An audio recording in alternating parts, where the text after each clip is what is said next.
إن الحمد لله نحمده ونستعينه ونستغفره ونعوذ بالله من شرور أنفسنا ومن سيئات أعمالنا من يهده الله فلا مضل له ومن يضلل فلا هادي له وأشهد أن لا إله إلا الله وحده لا شريك له وأشهد أن محمدا عبده ورسوله أما بعد.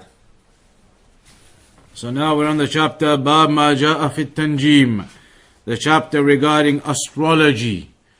The chapter regarding astrology, that which relates to the stars and star signs, and how they used to believe that the stars have an impact upon the worldly ongoings. So in this opening, or the opening of this particular chapter, Shaykh Salih al Fawzaan, he says that the astrology that we are talking about here, what this particular chapter in Kitab Tawheed is referring to, is اعتقاد أن للنجوم تأثيرا في الحوادث وما يجري في هذا الكون. To have a belief that the stars have an impact on what goes on in this creation. To believe that the stars have an impact, have a connection to what goes on in this creation. وهذا اعتقاد قديم كان في قوم نمرود. The Shaykh says this is an old belief which used to exist at the time of Namrud. Who was Namrud? At the time of Ibrahim alayhi salam. From the time of Ibrahim alayhi salam, Namrud, his people, even in those times, they used to have these beliefs in astrology and how the stars can impact upon the events on this earth. And at that time, at the time of Ibrahim alayhi salam, they even used to build structures and shrines of certain types for the stars and for their astrology, believing that they have some sort of impact on how things occur and what goes on in the creation. So the first narration that is in this chapter is the hadith that is in Al-Bukhari, the hadith where Qaaidah says, خلق الله هذه النجوم لثلاث. Allah created these stars for three things, for three purposes. زينة للسماء, beautification for the sky. ورجوما للشياطين, and as stones or pellets to hit the shayateen. وعلامات يهتدى بها, and signposts, directions people can take via the stars. فمن تأول غير ذلك أخطأ وأضاع نصيبه وتكلف ما لا علم له به. So whomsoever interprets other than that, then he has lost his portion, he has burdened himself with more than what he has knowledge of. He has gone beyond the bounds, burdened himself with more than what he has knowledge of. If people try to interpret anything additional or more than what is mentioned here, that the stars are for the beautification of the sky, they are to hit the shayateen, as we've already mentioned, when they try to climb on their backs to steal the information from the heavens, and they are signposts to be guided by. Outside of that, anybody who tries to interpret more, then he has burdened himself with more than what Allah has commanded us with. So this particular narration then, the narration of Qaaidah ibn Di'ama as-Sadusi, one of the great scholars of tafsir from the times of the Salaf, he says that the stars were created for three wisdoms. The first of those is zinatan lis-sama, beautification for the skies. Allah mentioned in the Quran, وَلَقَدْ زَيَّنَّا السَّمَاءَ, وَلَقَدْ زَيَّنَّا السَّمَاءَ الدُّنْيَا بِمَصَابِيحِ, that we have beautified the heaven of the earth with these lights. The stars, the shining stars in the night sky, that is mentioned in the Qur'an, that they are there as a beautification. لأنها سرج تتلألأ, because they are like lanterns in the sky that sparkle, they shine, they twinkle. And so it is mentioned in the Qur'an regarding the stars being a beautification for the skies.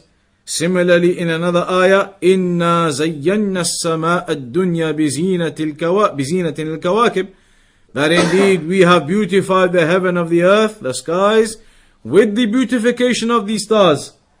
So that is something mentioned in the Qur'an regarding the stars being a beautification of the skies. The second wisdom that is mentioned, رُجُومًا لِلشَّيَاطِينَ. And this is what we already mentioned in the previous lessons, that the shayateen, the jinn, the shayateen of the jinn, from amongst the jinn, they climb on top of each other's backs until they reach the lowest heaven.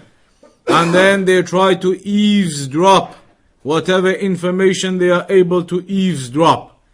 And so sometimes they manage to pass it on, and it comes down to the sorcerers or the magicians or the fortune tellers.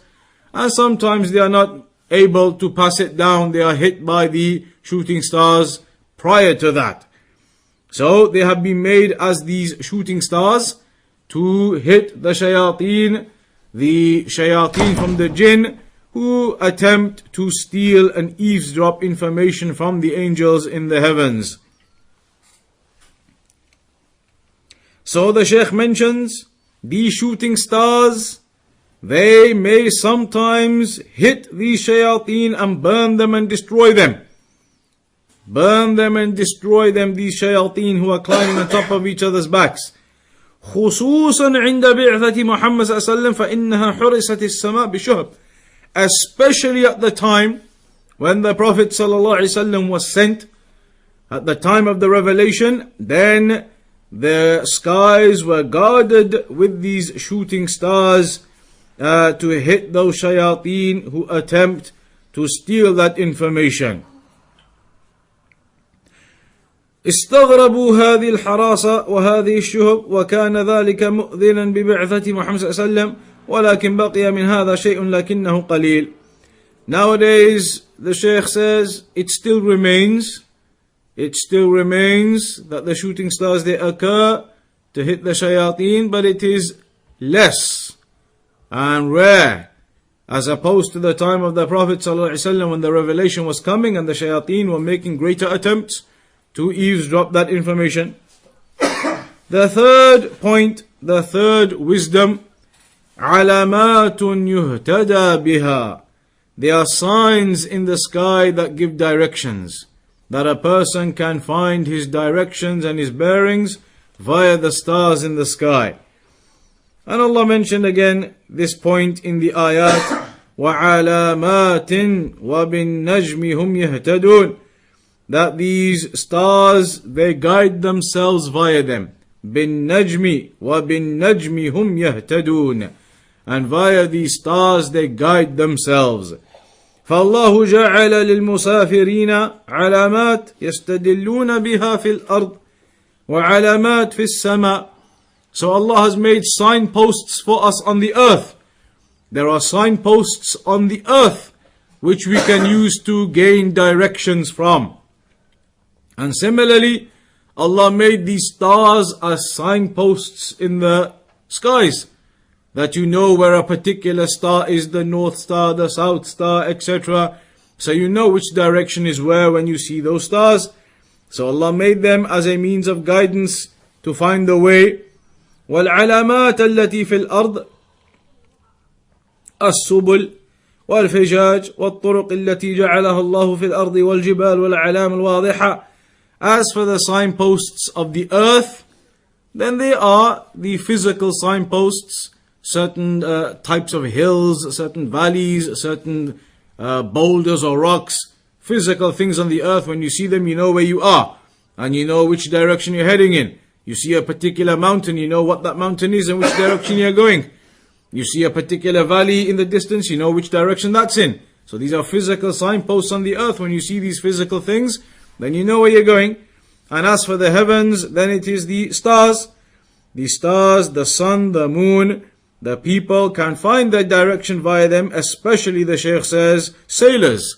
وَلَا سِيِّمَا فِي الْبِحَارِ التي ليس فيها جبال وليس فيها علامات. Especially the sailors out in the oceans where there are no physical signposts otherwise. There are no mountains, there is nothing else, it is just the ocean.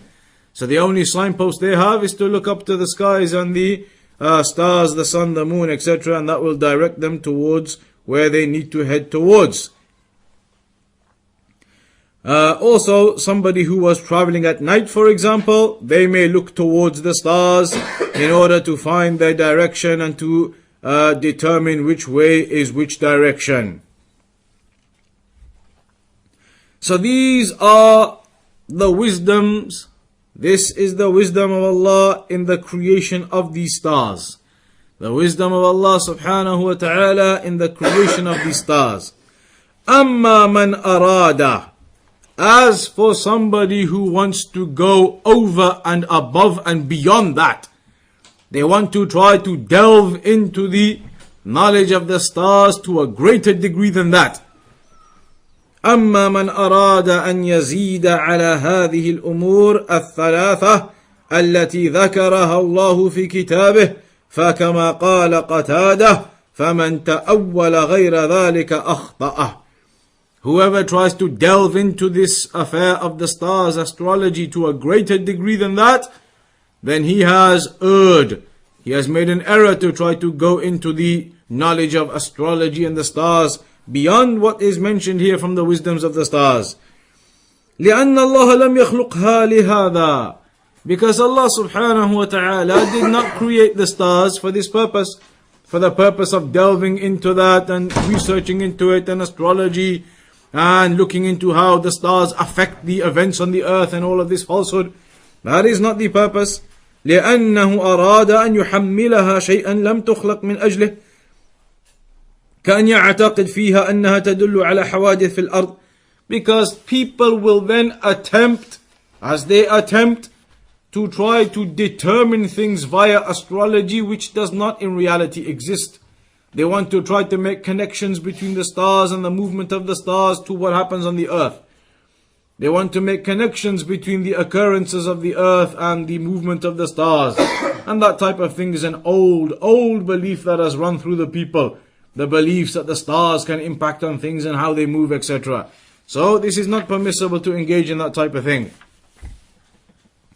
Or sometimes the people, they used to have the belief, and some perhaps still do, that the weather, the winds and the rain and all of these types of affairs are affected and impacted and connected to the stars. That it is the impact of the stars that causes these changes in the climate. Or for example, some of them may even believe that the death of someone or the birth of someone may be with regards to these stars. And that is very closely linked to the star signs that people now read. They mention those star signs in accordance to your birth. If you are born in a particular time period, then you are a particular star sign, they say, and this is what's going to happen to you. So they connect these stars, these star signs, etc. to births of people, to deaths of people, and they believe that they will have an impact upon your decree and what will occur to you and how things will unfold. So this is essentially claiming knowledge of the unseen. It is essentially claiming knowledge of the unseen. وَالنُّجُومُ لَا تَدُلُّ عَلَى هَذَا لِأَنَّهَا لَمْ تُخْلَقْ لِهَذَا. And all of this stuff, all of these beliefs that they have, the stars do not have an impact on these things, because they were not created for any of these types of things. They have not been mentioned in the Qur'an or the Sunnah that the stars were created for these types of affairs that these people now have these theories about. That is not correct. إنما هذا يرجع إلى علام الغيوب سبحانه وتعالى. This is an affair that returns back to Allah subhanahu wa ta'ala, the one who has knowledge of the unseen. But for people to not go into this astrology and make these theories and say that the stars do this or they do that, then it is not suitable and it is not the way. فقوله تأول فيها يعني اعتقد فيها غير ذلك من هذه الأمور الثلاثة التي دل عليها كتاب الله فقد أخطأ. So whomsoever believes that there are more affairs to be studied and to estimate and to theorize about with regards to the stars beyond these three that I mentioned, then the person has made error with regards to that belief of his. وَأَضَاعَ نَصِيبَهُ, and he has lost his portion, meaning his religion. He loses his religion or the portion from his religion. He loses that as a consequence of falling into this impermissible activity. وَتَكَلَّفَ مَا لَا عِلْمَ لَهُ بِهِ, and he has burdened himself to try and do something which he has no knowledge about. Allah has not given us knowledge regarding the stars and astrology and these affairs. So that is beyond what we have been told to do or what we have been burdened with. So those who engage in that have gone beyond what we have been commanded to do. These theories that they have and all of these other estimates that they make and all of these people with the physics and everything, the various things that they try to work out from the stars and the various things in the universe, then that is not something we've been commanded to do. وَقَوْلُهُ وَكَرِهَ قَتَادَ تَعَلُّمْ مَنَازِلِ الْقَمْرِ وَلَمْ يُرَخِّصْ ابْنُ عِيَيْنَ فِيهِ, يعني سفيان ibn عيينة. Also it mentions that Qatada made it impermissible to learn about the movements of the moon, how the moon is, the various movements of the moon in the month. And the Shaykh will explain that further. He says, Manazilul Qamar, these movements of the moon, that Qatada used to say it is impermissible to learn about them. And Ibn Uyayna similarly did not allow that. They are المنازل التي ينزلها في الشهر وهي 28 منزلة 14 منزلة يمانية و14 منزلة شامية ينزل في كل ليلة منزلة. These are 28 positions that the moon is in during the month. 28 positions that the moon is in during the month. These positions, they occur as the moon, it passes through the days of the month. And it changes. The moon, it changes. Its position, it changes during the passing of the month. وعلامة هذه المنزلة نجم من النجوم المعروفة يقطعها القمر في شهر. How would you know that the moon has passed by a certain place in the sky? Due to the positioning of the stars. If the moon went by a particular star, you would know that it's at a particular place now. Then it goes by another particular star now, you know it's at a particular location. So they used to have these, or these are the movements of the moon. And these are what Qatada mentioned, it is impermissible to engage in studying those affairs of the moon and the movements of the moon during the month, and how the moon changes during the month. However, with regards to this issue, there are two famous opinions. The first of them is, like Qatada and Ibn Uyayna, from the Salaf they mentioned, it is not permissible to learn about those affairs. It is not permissible to engage in that type of knowledge of the moon and the movements of the moon and how it changes during the month. It is not permissible to engage in those types of affairs and to learn it. Why? لأنه وسيلة لأن يعتقد فيها ما لا يجوز. Because this is a means to leading on to something which is impermissible. People will then end up into those types of astrology which are impermissible if you start opening this door and learning about these things. And you will end up into affairs which are impermissible. So this is to block that door in the first place. To stop that from occurring in the first place, from opening up that door in the first place, that you do not allow the people to learn about these movements of the moon and how it changes during the month and where it moves and its position in the sky, etc. Because learning all of that is essentially outside of the three things that were mentioned in the hadith. Learning about the positioning of the moon and the changing of the moon is not one of the things that was mentioned in the hadith. So this would be an addition on top of those three things. So the first opinion is you do not get involved in that at all. The second opinion regarding that is أنه لا بأس بتعلم منازل القمر وهذا ما يسمى بعلم التسيير. The second opinion is that there is no problem in learning those basics of the changes of the moon and the movement of the moon during the month.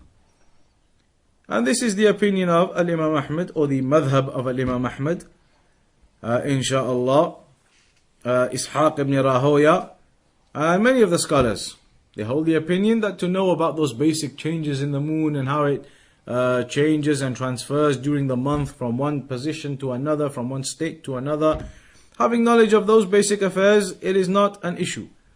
And this is, as Shaykh Al Fawzaan says, insha'Allah, the correct opinion, that basic knowledge of the moon and its movements and its changes during the month isn't something impermissible, because this is not due to a belief that the moon will impact on anything, but rather this is so that the people may become aware of timings, and they may become aware of when to perform certain actions. Like it's mentioned about the farmers, they know from the time of the year when is the best time to put their crops into the ground, and when is the good time for the harvest to be taken.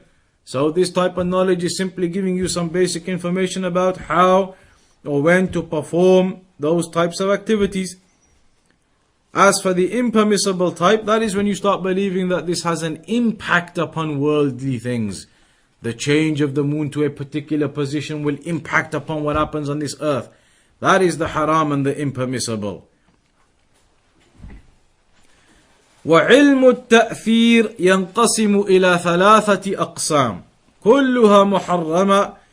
As for that type of belief, when you believe that the stars do have an impact upon what happens on this earth, that splits up into three types of things. All of them are impermissible.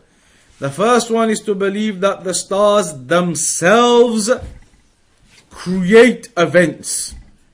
That the stars themselves create events. And this is what some of the people of the past, from the time of Ibrahim alayhi salam and others, used to believe, that the stars themselves have some ability to create, that they bring about these events and these incidents and these goings on that occur upon this earth.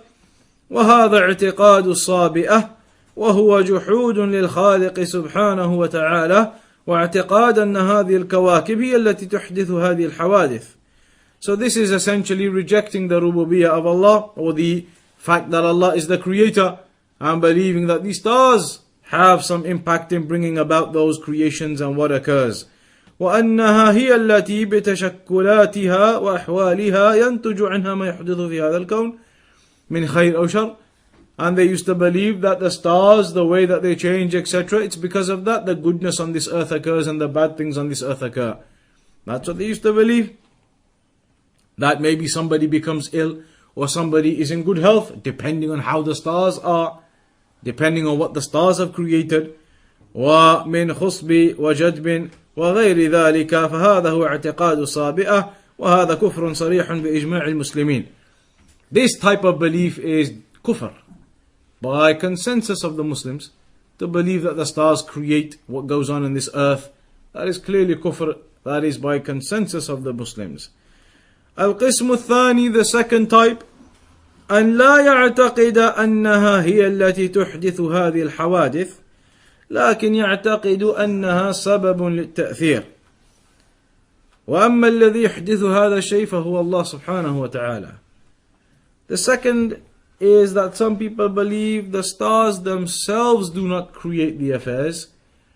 Allah is the one who creates, but the stars have an impact, they are involved, they have some sort of impact upon how these things are then created.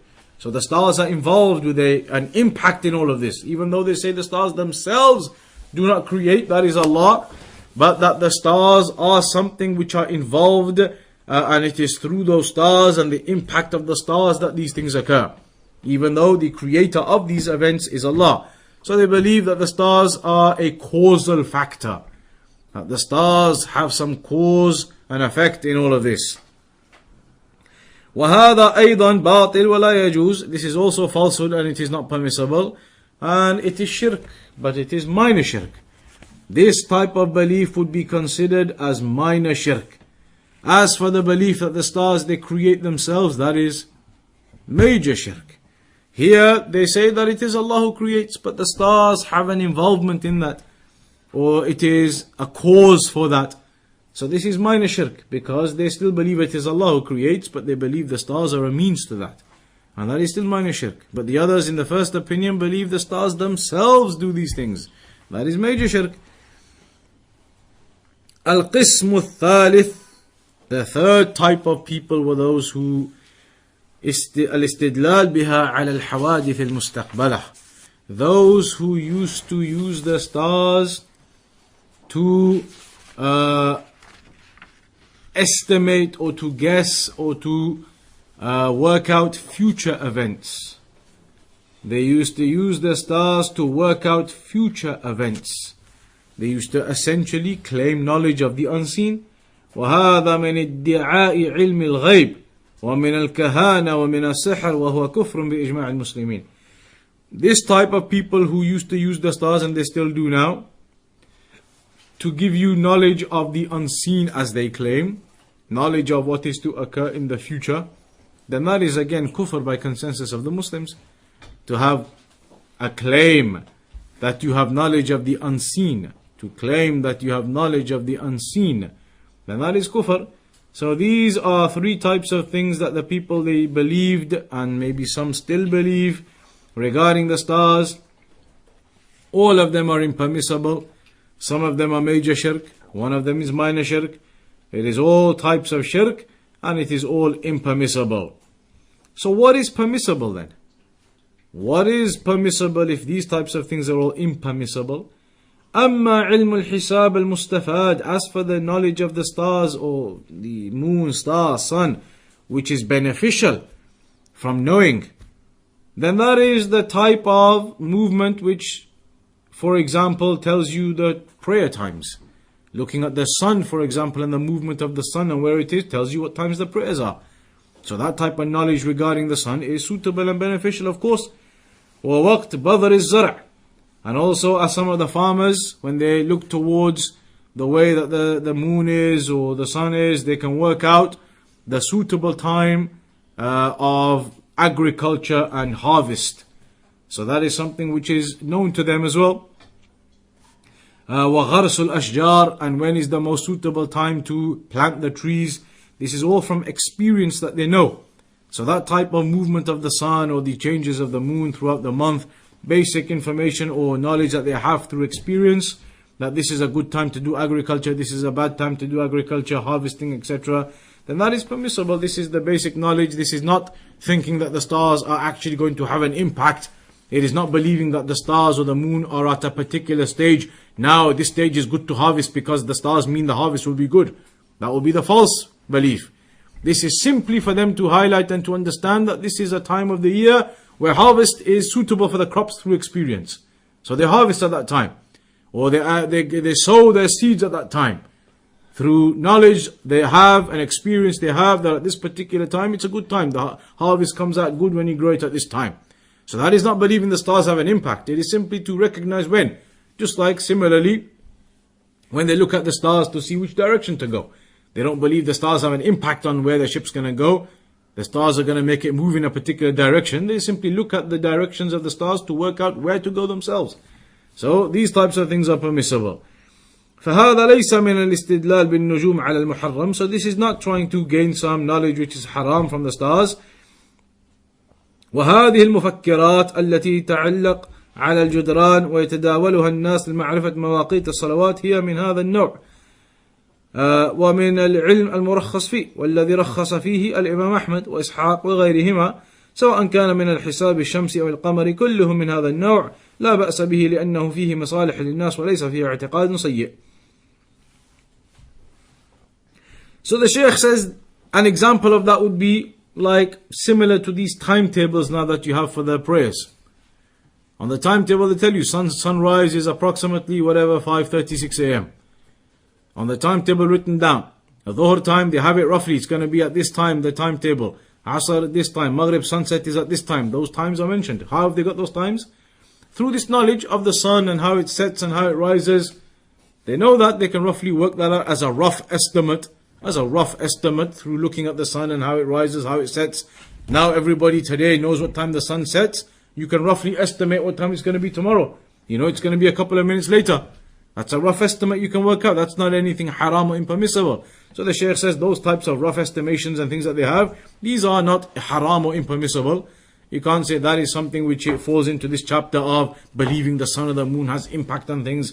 This is just knowledge that they have regarding how the sun moves, etc. Even though, of course, you know the fatwa regarding the timetables, the prayers are to be established upon the movement of the sun, not the estimations. Those are estimations. But the Shaykh is simply saying these types of estimations wouldn't fall into the haram category. They are simply knowledge of how the sun moves and how the moon moves, etc. to give you rough timings. Then, وعن أبي موسى قال رسول الله صلى الله عليه وسلم ثلاثة لا يدخلون الجنة. 3 types of people will not enter paradise. 3 types of people will not enter paradise. مدمن خمر, somebody who is addicted to alcohol, continuously drinks alcohol. قاطع الرحم, somebody who breaks the ties with his family and his relations.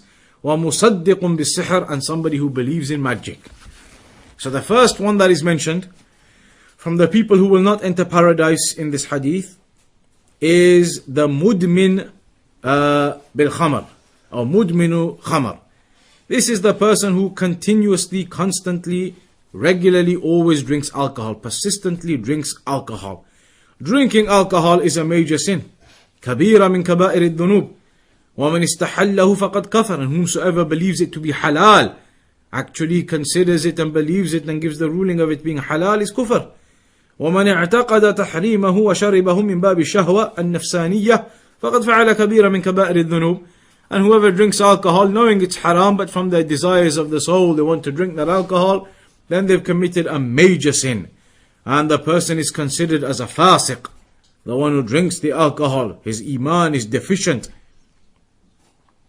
And if it is established that a person is drinking this alcohol, then there are Islamic punishments in the Islamic state. If the Islamic ruler, for example, like in Saudi Arabia or other places, if under the Islamic law they wanted to use that punishment, or it was established, then it would be, for example, the whipping.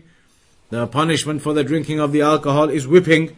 So this is a severe sin, and it is from the major sins, the one who drinks alcohol. So here in the hadith it says somebody who persists upon the drinking of alcohol will not enter paradise. The second one, قاطع الرحم, the one who cuts off the ties of kinship to his family. Cuts off the ties, the relations to his family. And he has no contact with them, he doesn't speak with them, he disappears from them, and he breaks them off, and he doesn't want to have nothing to do with them. This is again something impermissible. From the family members, from your parents, your brothers, your sisters, your children, your aunties, your uncles, etc. It is not permissible to cut the ties from them. Rather, a person must keep the ties of kinship. So, the closest of those, of course, are the parents, then the children, then the brothers, and then the nephews and nieces, and the aunties and uncles. All of these are from the relations that are close to a person, and that he should keep the good ties of kinship with them. So this hadith says the one who breaks the ties of kinship with those people, breaks the ties with them, has nothing to do with them, doesn't want to talk to them, breaks them off and leaves them and abandons them, this is not something correct or permissible. And again, this hadith mentions the one who does that will not enter paradise. The third one, which is the point here in this chapter, مُصَدِّقٌ بِالسِّحْرِ, a person who believes in magic. فإن قلت الحديث في مصدق السحر الباب في باب التنجيب. If somebody said, but how is that hadith connected to this chapter? This chapter was specifically about astrology. And here the hadith is just saying generally whoever believes in magic. Because like the hadith said previously, من اقتبس شعبة من النجوم فقد اقتبس شعبة من السحر زاد ما زاد. Whoever learns the astrology, then he's ended up learning a portion of magic. Because this type of astrology and the stars is a type of magic. So hence the hadith, it makes sense in this chapter that the one who believes in that magic, believes in this astrology, believes in those star signs and all these types of things, then this person has committed a great evil act, a great sin, And again, this hadith says the one who involves himself in that and engages in that will not enter paradise. So these are severe warnings against the issues of magic and this one particular type as mentioned in this chapter, the astrology, the star signs and those types of things. It is impermissible to read those star signs, to get involved in that, to delve into and research into the movements of the stars and physics and everything, and they work out theories and estimates of how things work in the universe and what they do and how they impact. Then it is not permissible to engage in those types of things, and that is what this chapter is highlighting. That is the end of that chapter. The next chapter is Bab ma ja'a fil istisqa bil anwa'. This chapter is similar to the previous chapter we've just spoken about. It is a chapter that discusses the stars and how a person or using these stars to believe that there is going to be, for example, rainfall through these stars, seeking rainfall through the stars. That type of belief is incorrect. Al-istisqa bil-anwa, meaning seeking rainfall through the stars. هذا الباب يعتبر نوعا من أنواع الباب الذي قبله. So this chapter is really very similar to the previous chapter. It's a section of the previous chapter about the stars. وهو باب ما جاء في التنجيم. فالباب الأول عام. The first chapter was general about stars and not having the incorrect beliefs about stars having impact upon the earth. وهذا الباب خاص بمسألة واحدة. This particular chapter is specific to one particular issue. وهي الاستسقاء بالنجوم, and that is to seek the rainfall through the stars. فقوله باب ما جاء. So when he says at the beginning the chapter, or that which has been mentioned about this topic, meaning the severe threat which has been mentioned for the one who engages in this type of belief or has this type of belief, saying that the stars have an impact on things or they create things or that the stars are the ones that can bring you the rainfall, then this is again a type of false belief. And these beliefs, they existed amongst the people. These beliefs similarly used to exist amongst the people. They used to exist amongst the people in the times of Jahiliyyah, that they used to believe the stars are the ones who have the impact upon the rainfall. The stars are the ones that bring the rainfall. And again, that is clearly an incorrect belief. It's mentioned in the Qur'an, the ayah, وَتَجْعَلُونَ رِزْقَكُمْ أَنَّكُمْ تُكَذِّبُونَ, that you make your rizq, meaning the rain that comes to you, أَنَّكُمْ تُكَذِّبُونَ, you deny it, meaning you deny that this rainfall it came from Allah, and instead you attribute this rainfall to the stars and to your astrology. وَذَلِكَ أَنَّ الْعَرَبْ تَزْعُمْ فِي الْجَاهِلِيَّةِ. The Arabs used to believe in Jahiliyyah أَنَّ الْمَطَرْ إِنَّمَا يَنْزِلُ بِسَبَبِ طُلُوعِ النَّجْمِ, that the rain falls when particular stars appear. When particular stars arise and appear, they used to believe the rainfall comes down as a consequence of them. وَبَعْضُهُمْ يَقُولُ الْمَطَرْ يَحْصُلُ بِسَبَبِ غُرُوبِ النَّجْمِ الَّذِي يَغْرَبُ فِي الْفَجْرِ. Some of them used to say that when a star disappears, it goes faint and you can't see it anymore, that is what brings the rainfall. So they used to have these types of beliefs which are incorrect. الْمُهِمْ أَنَّهُمْ يُضِيفُونَ نُزُولَ الْمَطَرِ إِلَى طُلُوعِ النَّجْمِ أَوْ غُرُوبِهِ. So they used to attribute the rainfall to the stars, appearance of a star, disappearance of a star. They used to attribute the rainfall to them. يظنون أن غروب النجم أو طلوع النجم في الفجر هو الذي يسبب نزول المطر. They used to believe that the appearance of a star or the setting of a star, that is what makes the rain come. And so they used to say مطرنا بالنوء كذا وكذا, that we've been given this rain due to such and such a star, such and such a star. This is what they used to believe. مطرنا بنوء الثريا بنوء القلب بنوء العواء بنوء الغفر بنوء الزبانة إلى آخره. هكذا تقول العرب في الجاهليتها. This is what the Arabs used to say in Jahiliyyah, that we've been given the rainfall due to such and such a star or such and such a particular star, they used to believe that this is where the rainfall comes.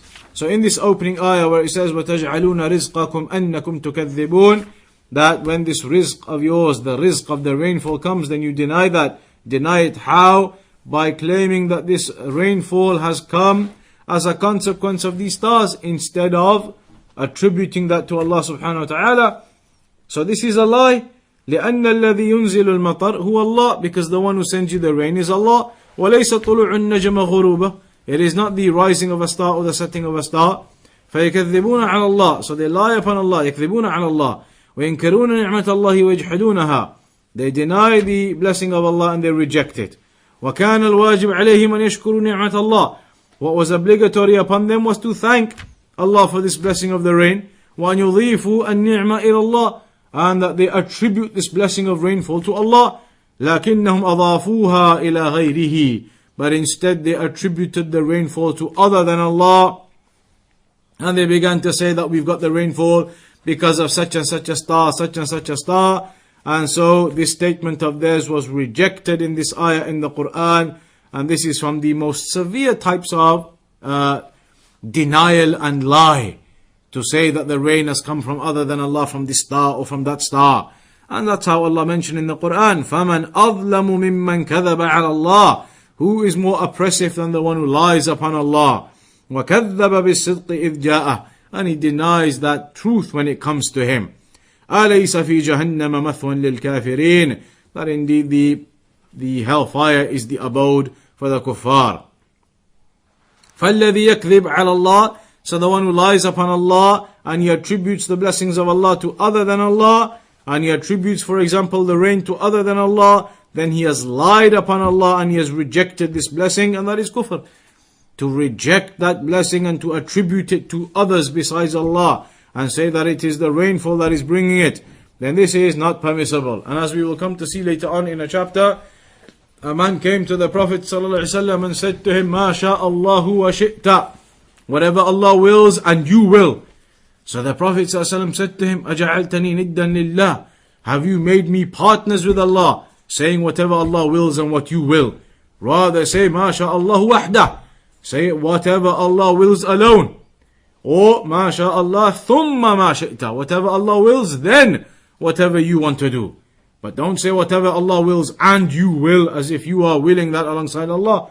So this is all to highlight that the blessings must be attributed to Allah, and it is impermissible to attribute these blessings to others besides Allah. And there will be a full chapter which comes on that topic, on the topic of blessings and how those blessings must be attributed to Allah, and that attributing them to other than Allah is a rejection or a denial or a lack of gratitude to those blessings.